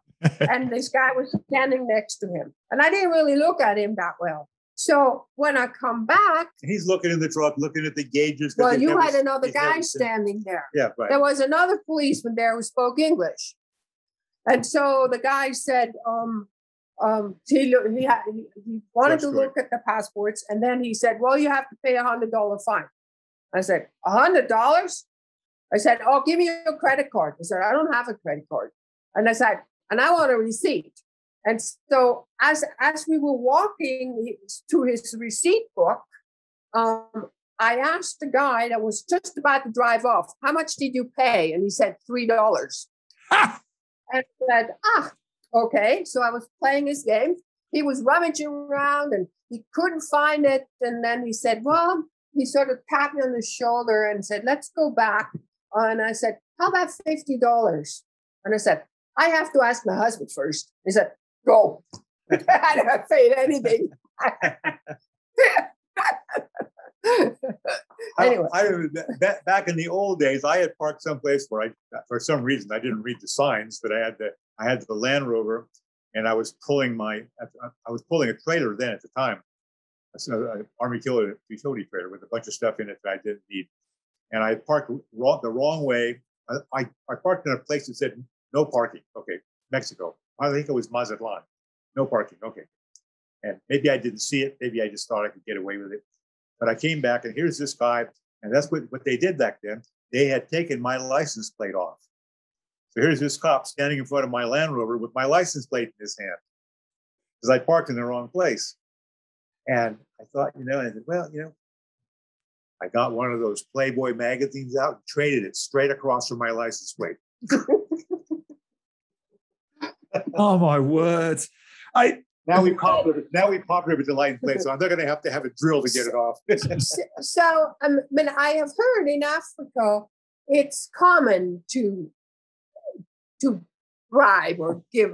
We have friends who traveled along the Ivory Coast area and that up there, and they said they got so tired of having to pay everywhere, they finally bolted. They shipped the vehicle out.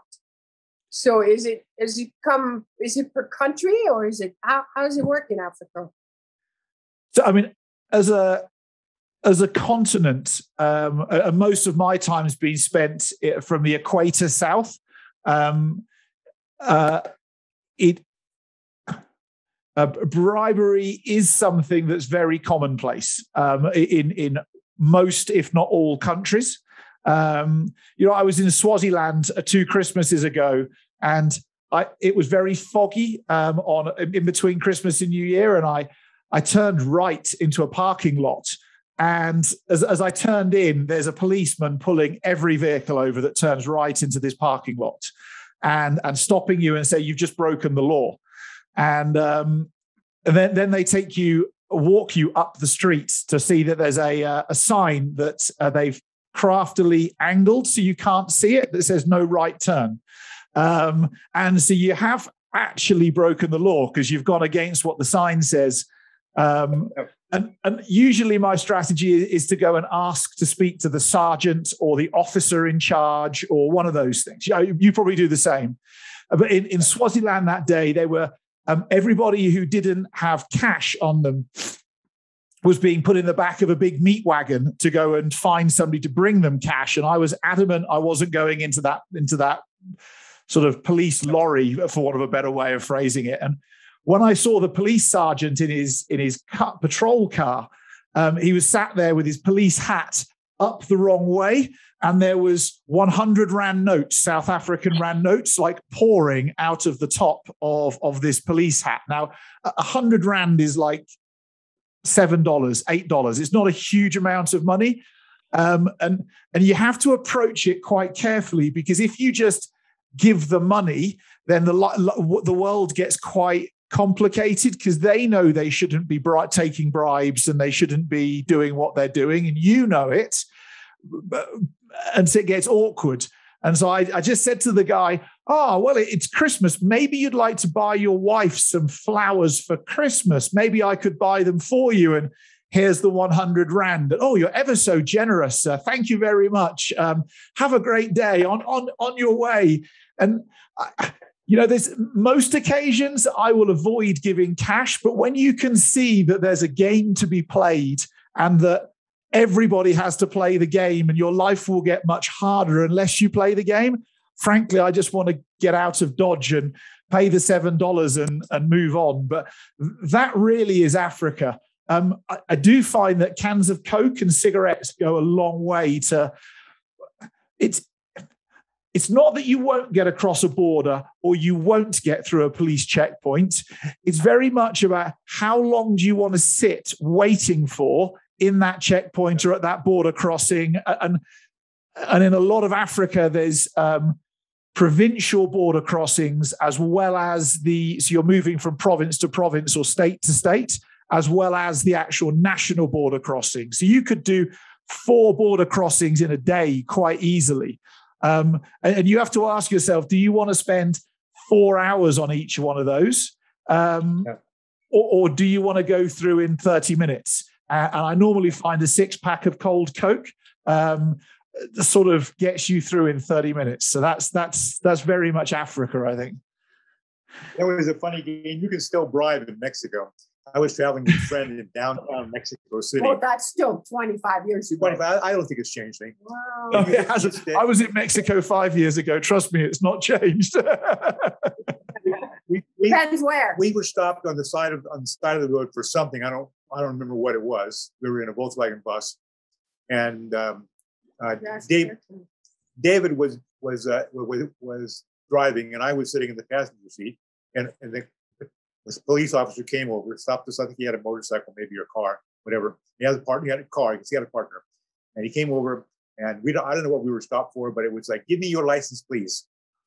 And I said, "David, don't speak Spanish." I spoke Spanish, but I said, "Don't speak Spanish, David. And by the way, quick, take all the money out of your wallet, put in a couple of 5s."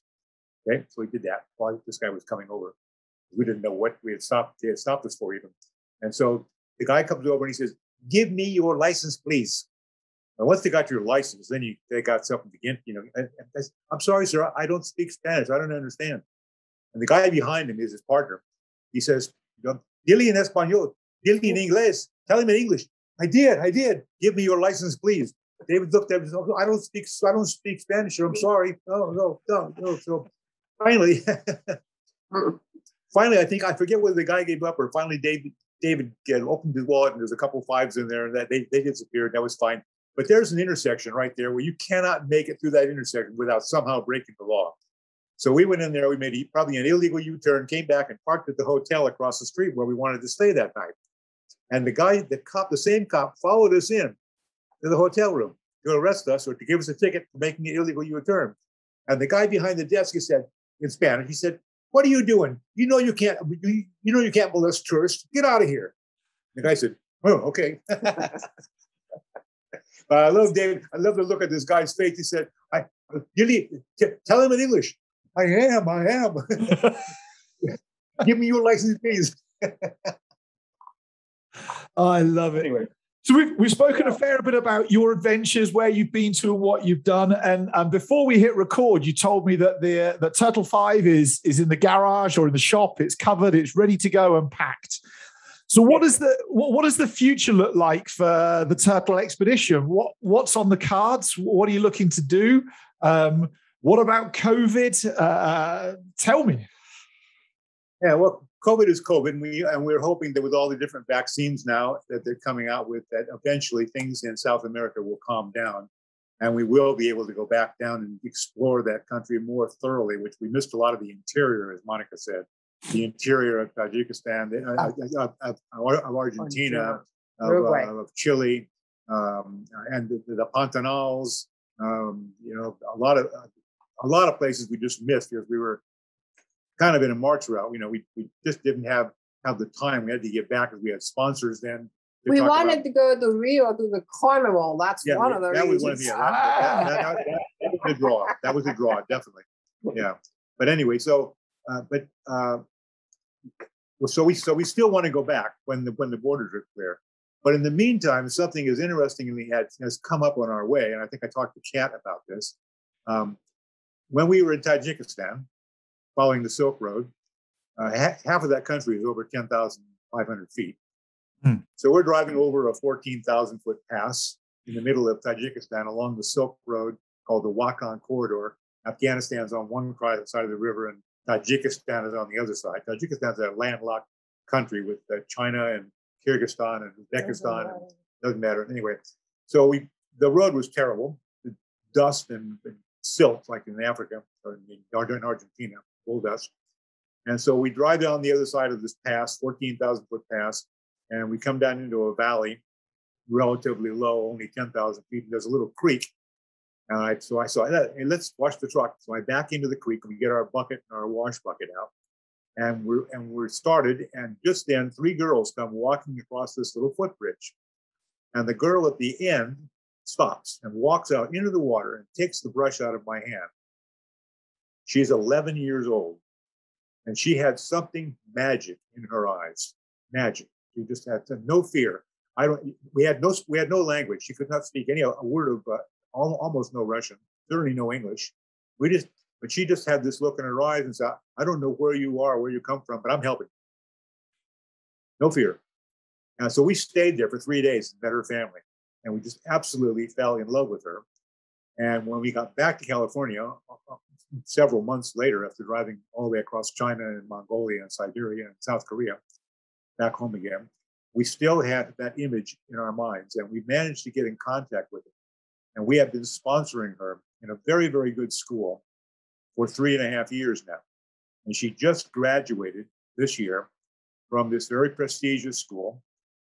And now she is going to come to California to go to 1 year in the 12th year of high school here in a school, a 20-minute walk from our house. And she's getting her visa on the 2nd. Hopefully. We had problems with visas because she failed the first visa interview. But now we're training her how to answer questions. So that is going to be you can imagine you have children. Yes. We don't. So you can imagine what it's going to be like having a 18-year-old girl living in our home for a year. And a very pretty one at that. with a smile Gary's heart melts when he sees her. She turns on a smile and just says, I like you. And we have to teach her that when she's dealing with American boys, that means you can like me too, but don't touch me. So hopefully she'll be coming soon. Soon, yeah. And so we're stuck for a year, but it will be certainly a very different and good experience. That will be an adventure. And then we'll hit the road again. Yeah, then we'll pack up, and she has to go back to Tajikistan to go to university, and we have to go to South America. And then we may come visit you in Africa. Yeah, very possible. That's fantastic. And so shipping your Turtle 5 to Africa or hiring? We had a brief discussion before we hit record, but which way are you leaning? Well, we know people who shipped it back and forth. So we have friends that have a Land Rover renting service in one of the towns. You don't have friends. Well, we know somebody. We met people and then we communicated with them. We met them at the first Overland Expo in. Oh, they live in Tanzania. They have a safari camp. Yeah, Brits. They're Brits. Sean is in last name. Yeah, but Sean. We don't know yet if we will bring the Turtle 5 or if we just come for 2-3 months and travel around South Africa or Africa. I mean, we'll have to see what our energy is. And the Turtle 5 will definitely be going to South America. That's the most comfortable building vehicle to travel in that continent. As we speak Spanish, and there are no restrictions on what kind of vehicle you can drive normally. Gary doesn't want to drive in India. I don't want to drive in India now. I have driven in China. And I've driven in, and I don't want any part of India. India is the only way. If you drive in India, you just have to treat it as comical, as like the everything that happens, you just have to believe is funny, because otherwise you will. This is how I ended up with no hair, is driving in India. It's you bump your head all the time. One of the journalists that I work with at Overland Expo, he was on I think it was a Land Rover ride and drive thing in India, and he made the comment. He said, "No, if you hit a cow, they beat you with sticks." Yep, that is very true, and it's not you driving in India that's the problem. It's not you in your vehicle. Usually, it's every other vehicle on the road that has no brakes. For instance, when I was in Nepal the first time in '97, I remember sitting on the roof of a Nepalese bus, and I said to one of the Nepalese guys, "What's the guy mean when he honks his horn 3 times?" And he said, "No brakes." And it was just, there was no panic in his eyes, no worry, and we're going down this big pass. And I'm like, the guy's got no brakes. And well, you were pretty gutsy to be up there, though. Yeah, that's it. But it's like, for them, that's just commonplace. For me as a Brit, my first time in a third world country, and I'm like, there's a vehicle with no brakes. And for them, it's just like, there's no brakes. Yeah. Well, I mean, in a lot of these countries, even in parts of Mongolia and certainly Uzbekistan and places like that, the lines in the highway are just decoration. Nobody pays any attention to them at all. In China. And China is. They got blinders on. People don't look. They would just see a hole and drive out into it. No, they won't look to the left. They just push. Yeah. Yep. I mean, it was nerve-wracking in China. So I'm not, and we have very loud horns, international language. Get out of the way. You can say it different ways. You can say, "Please get out of the way," or "I'm coming," or "Did you see me?" or "What the fuck are you doing?" Well, different ways of honking the horn. That's it. I don't know if China's like India, but in Mumbai and New Delhi, you can have a 3-lane highway that they've ignored all the lines and turned it into 7 lanes. And there is an 1/8 of an inch between vehicles, and they often pull their wing mirrors in just to go and make a little bit more space. And I wouldn't take my vehicle there.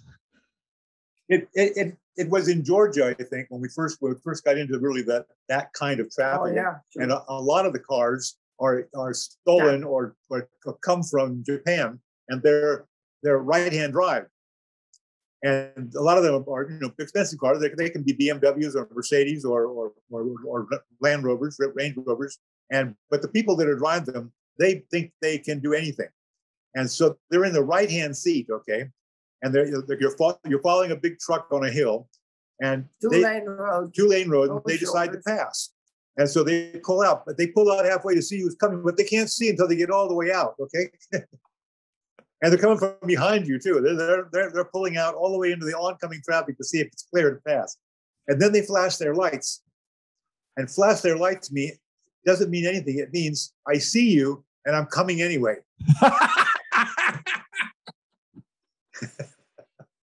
So you don't get behind anybody with a right-hand drive, and you try not to let it. If somebody's coming up behind you, you slow down.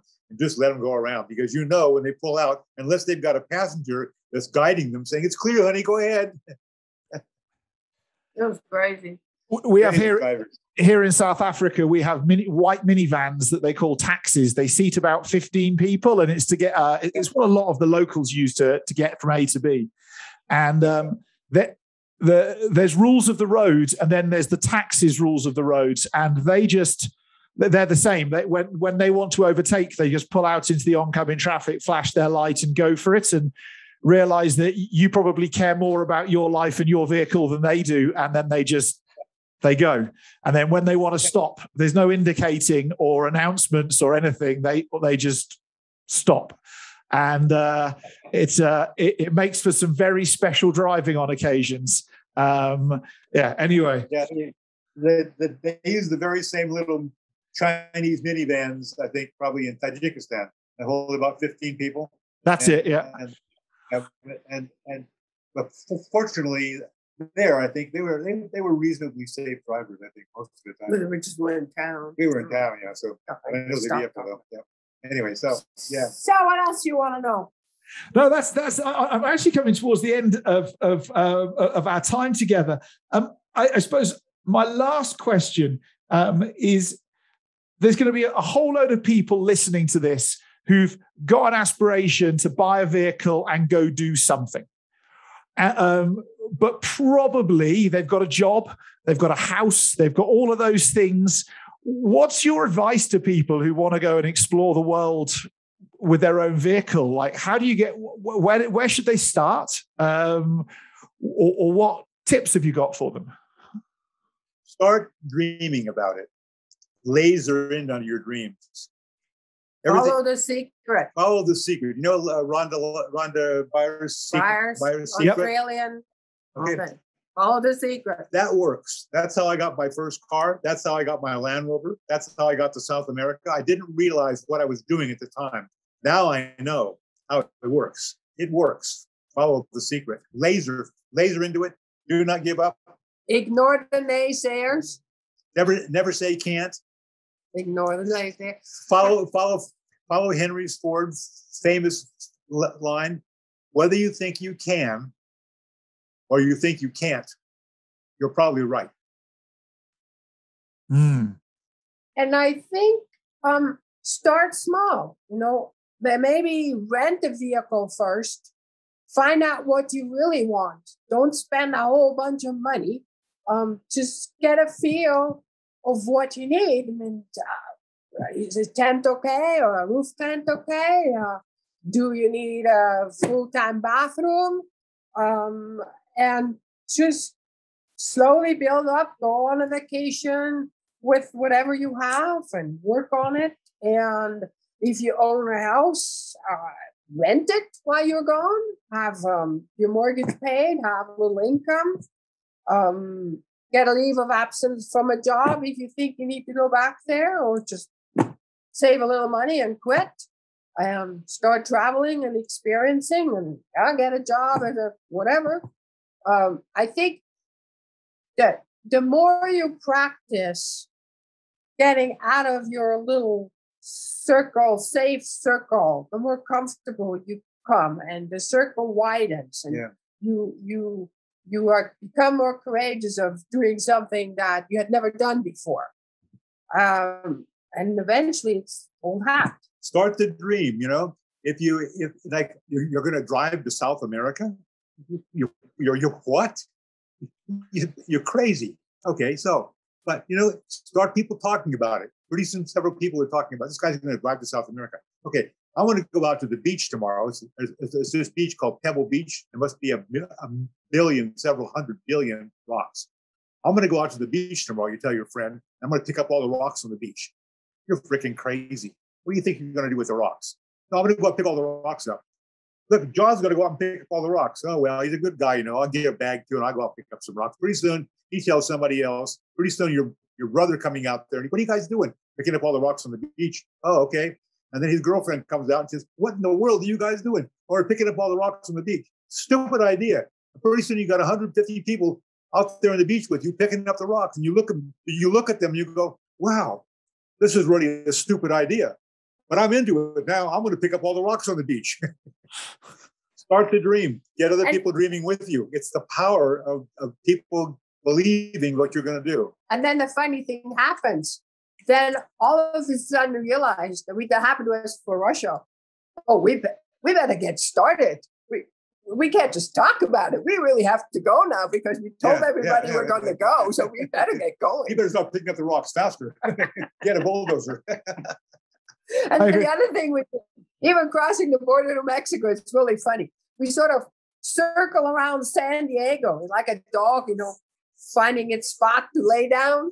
We always seem to do that for a day or so before we actually hit the border, even though there's nothing to fear. But we sort of have these little thing that we're doing before we push off into the unknown. Yeah, and you're in a foreign country, and whoa. And every border's like that. You just never know what to expect, even though you've done 30 or 40 of them. When you cross the border into another country, there's just like, whew. New world. And a sense of relief as well. I don't know about you. Whenever I get through a border crossing into a new country, there's a sense of like, oh, new world, but also thank goodness that's done with. Yeah. Well, what's coming now? What's coming up? Yeah. Where I'm going to sleep. What was there? Uzbekistan. It said there was a sign coming up next to the border, and it said, "Welcome to Uzbekistan. Good luck." And we need luck.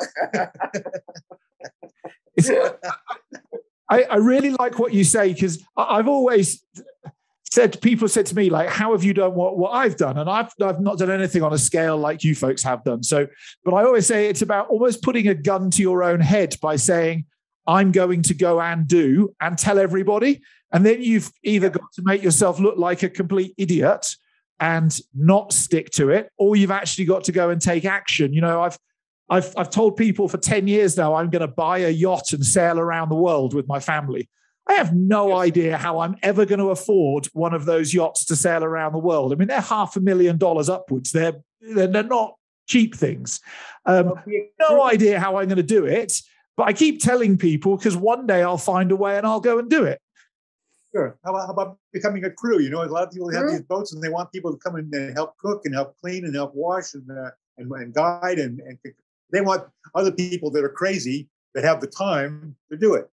And you could be a crew. If it was a good sized yacht, I could imagine if a captain and his wife would be more than happy to have a competent, capable family crewing with them and helping out.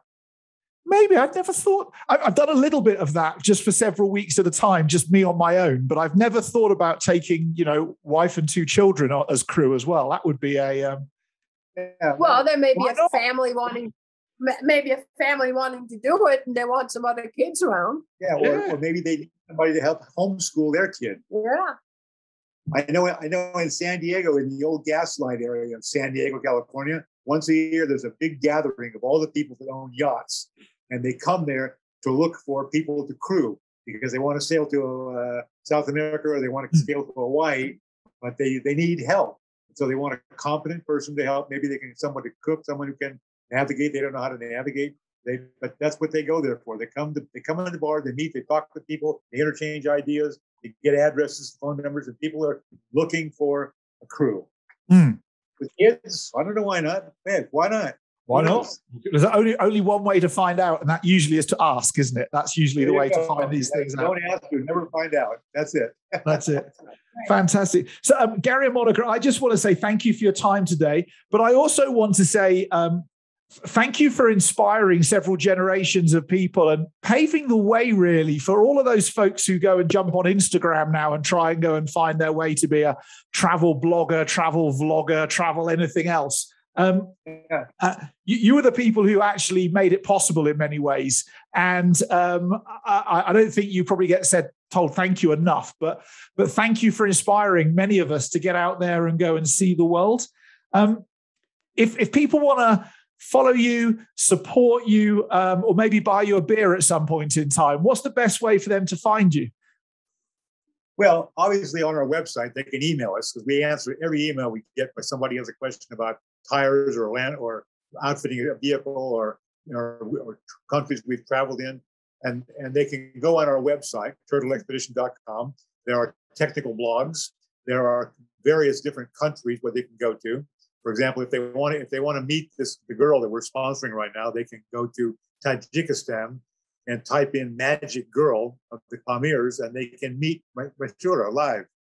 And she's there. Not live. She's pretty much live. And if somebody wants to actually contact her, and we're actually sponsoring 3 other girls now. Yeah, 3 girls. We have a donor box. Somebody wants to help us. And because we feel, well, the one thing that we've always felt, having traveled in third world countries a lot, is that these countries need to keep their intelligence in the country. It's the worst thing for third world country that there's brain drain where the intelligent people move to different countries, to first world countries. And so that's why we are very adamant about Mashura actually staying in Tajikistan, so eventually she can take care of herself and her family and help her community. That's what these countries need. And so we have been sponsoring 3 girls through the Donor Box program. One that's just started at Dental University. And if anybody wants to help us, I mean, we're happy to be in contact with them and tell them what's going on with these kids. These countries are so poor. Tajikistan is the poorest country in Central Asia. And they're the area these people live in the mountains. Corridor was only 7,000 feet for us, like sea level. But these people, the average salary in that town is $100 a month. Less than 100. Less than 100. One of the girls that we just bought a computer for using funds from our donor box, and she's the one that's going into medical school at dental. Her father is the mechanic. He's the electrical mechanic for an ambulance company. Full-time job. He makes $47 a month. And the school costs $900. Yeah. Wow. And to sponsor her in the very excellent Aga Khan school that she went to and graduated from with straight A's, that costs about $500 a year. Well, that's the discrepancy they are dealing with. Yeah. And there's still hunger there. Yeah. Wow. So I thank you for giving us these compliments. And I have to say that having traveled for so many years, we've met so many wonderful people who have given us much more than we have ever given the world. So it has been an extremely rewarding experience for us, as well as being able to share it with other people. International travel of the kind we do into very, presumably, most people would presume, very difficult areas, like driving across Siberia in the wintertime or the Silk Road or whatever. Certainly part of it's the adventures, part of it's preparing. That's part of the fun of making the vehicle ready so that you're going to be comfortable and not break down on the road. Certainly. It's the landscape. I mean, just driving it through the Silk Road, looking up at 22,000 foot mountains with glaciers pouring down. That's amazing. The food is incredible. Wherever you go, every country, it's the food. But in the end, what really makes international travel the kind we do, at least, if you're traveling slowly, it's the people. Every time. It's the people you meet on the road. And it's the strangest environment. You know, here we are in China, in this town. I think it's the second lowest place in the world. They grow grapes, and they get their water from glaciers and mountains to a pond, yeah. And we were at this grape festival, and we had parked our truck on the street. We had a Chinese guide. We were in China now. We had to have a guide the whole time. Her name was Green. She was born on Earth Day, and she was a wonderful lady. And she was sitting in the special seat we made for her, in between myself and Monika, in our car, and in our truck. And she came back, and we had parked on the street to go to this grape festival. And there was a man who had approached her, and he invited us into his house for tea.